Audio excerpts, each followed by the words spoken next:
Hi, Tara. How are you? Great, how you doing? I'm good. So, Gabby's Dollhouse is such an adorable show. I have a niece who adores it, and I actually have a 1-year-old nephew, and he's obsessed Oh, with cats. In fact, his first word was cat.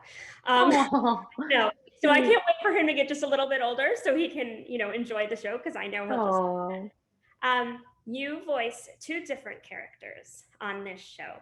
So, is it difficult sometimes to go back and forth between the two characters? How does that work?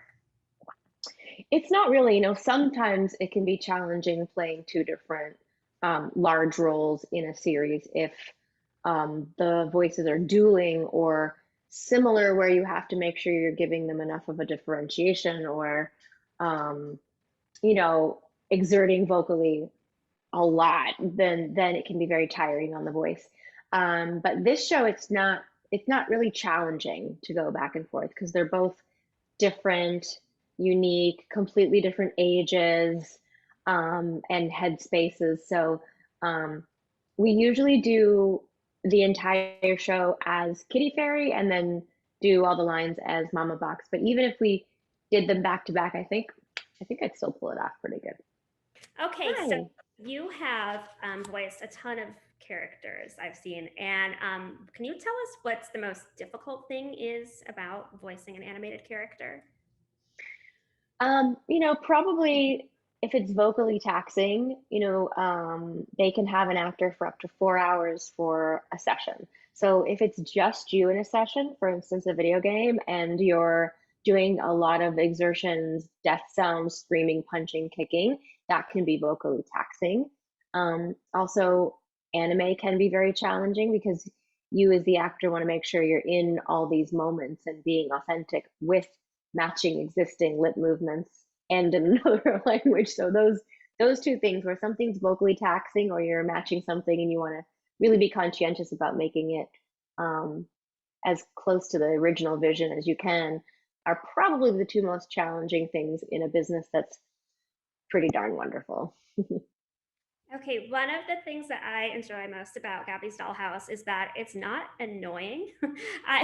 It's a It's show true. for kids that, I mean, as a parent, I don't mind watching it. I think it's great, Mhm. and if, it's adorable, as you said. Um, I know that you have kids, and I know that they're not the target age demographic, but do they ever enjoy watching it just to, hear your voice and to see what you're doing? They watch a lot of my shows. They're 17 and 19. So they're really into anime right now. Like they've, over the pandemic, watched the entire series of Bleach. So yeah, definitely not something that they would choose to watch. Although I did make them listen to the Garden Magic song a few hundred times when I found out it was on Apple Music.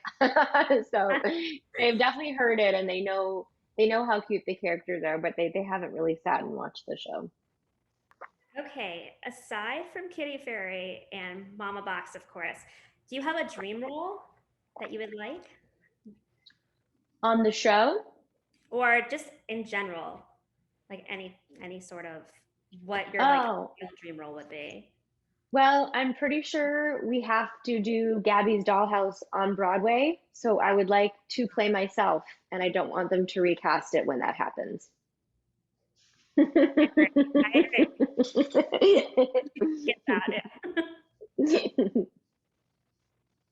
I was just wondering if there's anything that you do to prepare for a role when you first get it, if there's any sort of routine or how you actually prepare for it. When you first get it, or during the audition Or process? during the audition process.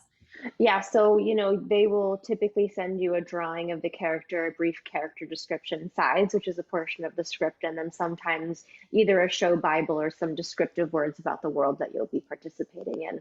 And then you, as the voice actor, have to try to imagine what production is thinking for that character.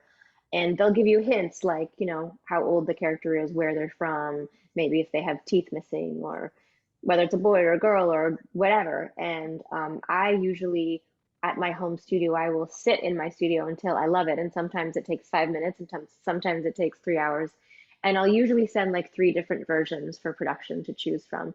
And then with that said, at callback, you have to be prepared to do it even different, more different, and you're sort of like the production silly putty and stretch and mold till it all sort of feels right.